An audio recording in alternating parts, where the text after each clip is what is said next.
তারা যখন এখানে মুরব্বীদের সাথে কথা বলতেছে তাদের উপস্থিতিতেই তারা তখন ওইখানে আক্রমণ করছে। আমাদের কাছে রাজ সাক্ষী আছে, হাসানাত আব্দুল্লাহ এবং সার্জিসের মতো বর্তমান সরকারের সবচেয়ে সহযোগী ছাত্র সমন্বয়করা রাজ সাক্ষী। তাদের উপস্থিতিতে তারা দেখছে যে ময়দানে কিভাবে তারা অন্যায়ভাবে আইনকে লঙ্ঘন করে আর এরকম ভাবে বিশৃঙ্খলা করে সরকারকে উপেক্ষা করে তারা কিভাবে আক্রমণ করছে। এই আক্রমণ দিবালোকের ন্যায় স্পষ্ট, সবাই জানে।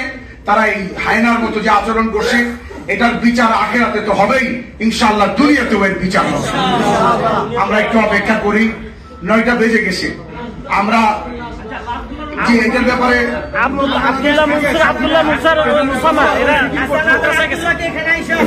আমাদের ওলামাদের সাথে কথা বলে ওনারা স্বীকারোক্তি দিবে যে ওনারা যে বৈঠকের পরে এখানে আসার পরে হামলা হয়েছে, এটা দিবালোকে মিডিয়ার সামনে প্রকাশ করতে হইব। ঠিক আছে, এটা আমরা মুরব্বীদেরকে বলি যারা স্বীকার ভাই এখানে তুলে হইব আমাদের কাছে, ওদের কাছে স্বীকার করতে হবে সবার সামনে। হুজুর, আমরা সারা বাংলাদেশের সাথী চাই, ঠিক আছে? আমরা টোটাল সারা বাংলাদেশের সাথীদের তো মুরব্বীরা বলার একটু অপেক্ষা রাখে ভাই, একটু পরামর্শে। তো আমরা এতটুকু বলি যে আমাদের আরো সব গুজারির সকল দাওয়াত ও তাবলীগের সাথী উলামা মাশায়েখ এবং আইম্মা ইজাম যারা আছেন 11টার মধ্যে কাকরাইলে আসেন। আমরা আজকে এটার একটা ফয়সালা, আজকে এটার একটা চূড়ান্ত সিদ্ধান্তে যাব ইনশাআল্লাহ। একটু আপনারা ধৈর্য ধরেন, বাকি তারা চলে আসুন। আর বাকি গোটা দেশ, এটা তো আমরা বললাম ঢাকা এবং আশপাশের 4টা জেলা, বাকি বাংলাদেশের বাকি 60 জেলার সমস্ত দাওয়াত ও তাবলীগের আমাদের শুরাই নিজামের সাথীদেরকে বলছি, আপনারা যদি সম্ভব হয় চলে আসেন, আর যদি সম্ভব এই মুহূর্তে না হয়, দূরে হন, তাহলে আপনারা ওইখানে মসজিদে জেলায় আপনারা মসজিদে গিয়ে সর্বপ্রথম আল্লাহর কাছে দোয়া করেন, আর মুরব্বীদের থেকে পরামর্শ নিয়ে আপনারাও জেলায় আপনারা জমা হয়ে এটার প্রতিবাদের একটা ব্যবস্থা করতে পারেন। এই সূত্রে আমি সেনাবাহিনী, আলহামদুলিল্লাহ আমাদের এখানে এক সেনাবাহিনীর অফিসারও ছিলেন, ওনারা যোগাযোগ করতেছেন। বাকিদের কাছেও আমরা আবেদন জানাই এই মুহূর্তেই পুলিশ এবং সেনাবাহিনীর সমন্বয়ে ময়দানে যাওয়া হোক এবং সেখানে আমাদের সাথীদের নিয়ে যাওয়া হোক, 1-2 জনকে যাতে আইডেন্টিফাই করতে পারে। হ্যাঁ, অগ্রগামী জামাত সাথে নিয়ে তারা যাবে, আহতদেরকে ফাইন্ড আউট করবে, আর লাশ থাকলে সে লাশগুলিকে উদ্ধার করে সে আমাদের কাছে নেই। অনেক লাশ সেখানে আছে, আমরা জানি, আমরা অনেক লাশ।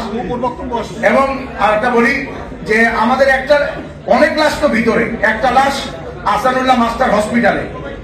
কত বড় নিমক হারাম, কত বড় হায়না, কত বড় জানোয়ার, কত বড় ধোঁকাবাজ উসামা, কলঙ্ক, সে ওই হাসপাতালে গিয়ে বলতেছে এই লাশ আমাদের। উচিত ছিল ওই সময়ে যদি খোদার গজব পড়তো এবং ও যদি লাশ হয়ে যেত, এটা বেশি ভালো হইতো, কিন্তু আমরা এটা করব না, আমরা হাত উঠাবো না। আমরা আগেও বলেছি, এখনো বলছি, আমরা আজকে এখানে আমাদের বড়রা যা ফয়সালা করবেন আমরা সেটাকে মেনে নেব ইনশাআল্লাহ। এবং প্রশাসনকে আমরা বাধ্য করব যে তারা বিচারের অধীনে এনে তাদের শাস্তির ব্যবস্থা করে। যারা বন্দী আছে, যারা বন্দী আছে, একটু বসেন, এটা হয়ে যাবে। এই যে লাশ আছে বিভিন্ন, অনেকে বন্দী আছে, অনেকে তো বন্দী আছে। আমাদের ঢাকা মেডিকেলের লাশ আছে, তারপরে আপনার টুঙ্গি হাসপাতালের লাশ আছে এবং অনেক আহত আছে, এবং বাথরুমের ভিতরে লাশ আছে। বাথরুমের ভিতরে গর্ত আছে না, ওইখানে যে খাবারের যে গর্ত, খাবার ডাস্টবিনের ভিতরে রক্ত মানে আপনার লাশ আছে, এবং ওরা চাচ্ছে যে লাশগুলো রুম করে ফেলার জন্য, ঠিক আছে? আর আমি বিশেষ করে যারা মুরব্বী আছে তাদেরকে আমি অনুরোধ জানাবো হাত কাটতে দেখতে, এটা বলো এই যে রক্ত তো শেষ নেই। এই যে নিচে জামার নিচে রক্ত, এই রক্ত তো কম। আমার সামনে এক লোকের হাত কেটে পড়ে গেছে, আঙ্গুল কেটে পড়ে গেছে, গলা কেটে ফেলছে, বুড়ি বের হয়ে গেছে।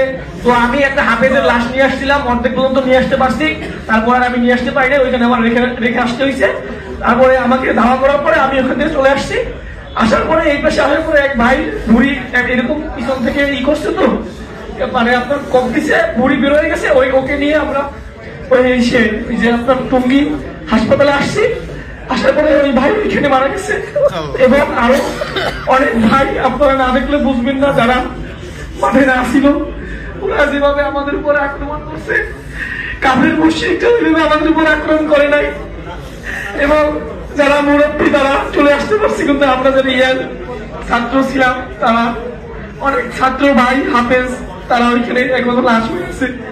আমি বিশেষ তবে এই বলবো যে লাশগুলো যাতে আনার ব্যবস্থা করে, তারা যদি লাশগুলো গুম না করে ফেলে, আমরা যদি আমাদের ভাইদেরকে বন্দি আছে লাশ, এবং আহত অবস্থায় অনেক মানুষ আছে, আহত অবস্থায় অনেক মানুষ এখানে আছে। তো আমরা বলবো আমাদের ভাইদেরকে আমরা জান্নাতে যাতে একটু নামাজ পড়িয়ে তাদেরকে জান্নাতের জন্য প্রস্তুত করে দিতে পারি, এর জন্য আমরা লাশগুলো জানার ব্যবস্থা করলে ভালো হয়। জি, ওরা শর্ট প্যান্ট পরে আসছে, রান্দা ছুরি দা এগুলো নিয়ে আসছে, হাতুড়ি। তো আপনারা এর ব্যবস্থা যেভাবে করলে ভালো হয় সেভাবে করেন। আপনারা আসছিলেন কবে? আর গতকালকে কি জন্য আসছিলেন মাঠে? আমরা তো আসছি এই টঙ্গীর মাঠের কাজের জন্য, আমার কাজের জন্য। 3 শেডে আমাদেরকে মুরব্বীরা ডাকছে, আমরা কাজের জন্য আসছি, ইজতেমা মাঠ প্রস্তুত করার জন্য। সরকারের পক্ষ থেকে আমাদেরকে মাঠ দিছে, আমরা মাঠ প্রস্তুত করার জন্য। কিন্তু আমরা এই পাহারায় ছিলাম, রাত্রে এই 3টার দিকে তারা এসে আক্রমণ করছে। যে মুহূর্তে আক্রমণ করছে এই মুহূর্তে প্রশাসনের কোনো লোক ছিল না। তারা এর আগে থেকেই বিভিন্ন দিক দিয়ে আক্রমণ করার চেষ্টা করছে, কিন্তু আমাদের সাথীরা ছিল, কিন্তু তারা অস্ত্র টস্ত্র নিয়ে গেট ভাঙ্গিয়া আমাদেরকে মার দূর করিয়া এইভাবে তারা করছে। এরা আমার সাথী ভাই, উনি পাহারায় ছিল, উনি পাহারারত অবস্থায় এই যে উনি পাহারা যে ছিল, পাহারার জামাত বানাইছে আসার পরে, জামাত বানায়া উনি নিজেও একটা জামাতে এই যে 2টা থেকে 4টে পর্যন্ত ওনার জিম্মাদারি ছিল। এই যে আমার কাছে এই পাহারার কাগজও লেখা, এই যে দেখেন ওনার পকেট থেকে, এটা এই যে দেখেন, এই যে ওনার পকেট থেকে এই যে আমি এই যে দেখেন আমিনুল হক বাচ্চু, দেখছেন? হ্যাঁ, এই যে এরকম পাহারার জামাত বানাইছে উনি। জেলা কোথায়? বাড়ি কোথায়? ওনার বাড়ি হলো কিশোরগঞ্জ জেলার পাকুন্দিয়া উপজেলা 11 সুন্দর ইউনিয়ন। আমিনুল হক বাচ্চু, উনি পাকুন্দিয়া উপজেলার জিম্মাদার সাথে।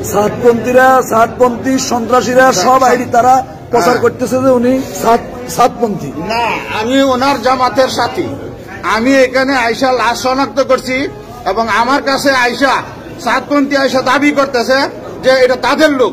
ও আমার যেহেতু নিজের লোক, আমি জোর ভাবে যখন করছি, পরে যখন আমি আরো লোকজনদেরকে ডাক দিছি তখন সে পালাইছে, সে লাশ নিয়ে যেতে চাইছে। তারা অলরেডি ঘোষণা করছে এই লাশের যদি জানাজা সাত যদি না পড়ায় তারা এটা মানে সাত পড়ানো লাগবে। এই সাত এই বাংলার মাটিতে আসতে পারবে না।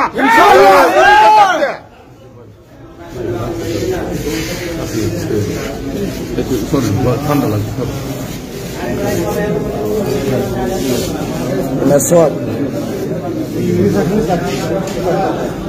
এখনো পকেটে কোপ দিছে না? বাইরে আছে, আমারও তো নিজে বাইরে আছে, তখন বাইরে আসি কথা, যখন বাইরে আসি আমার ওনার এলাকার আর কে আছে ওনার সাথে? এখানে আপনি আছেন? আপনিও আছেন? আমরা চিল্লা লাগাইছি, এখন চিল্লা চলতেছে। আমরা কত 2 দিন আগে ঢুকছি। চিল্লার আর কয়দিন বাকি আছে?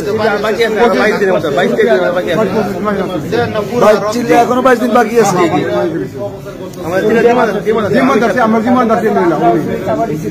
দেখছেন সাতপন্থী সন্ত্রাসীরা দাবি করতেছে তাদের সাথে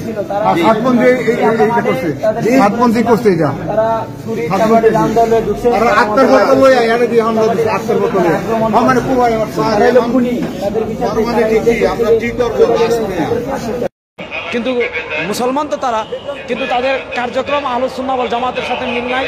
তাদের নেতা সাদ সেও পথভ্রষ্ট, তাদেরকে যারা অনুসরণ করে তারাও পথভ্রষ্ট।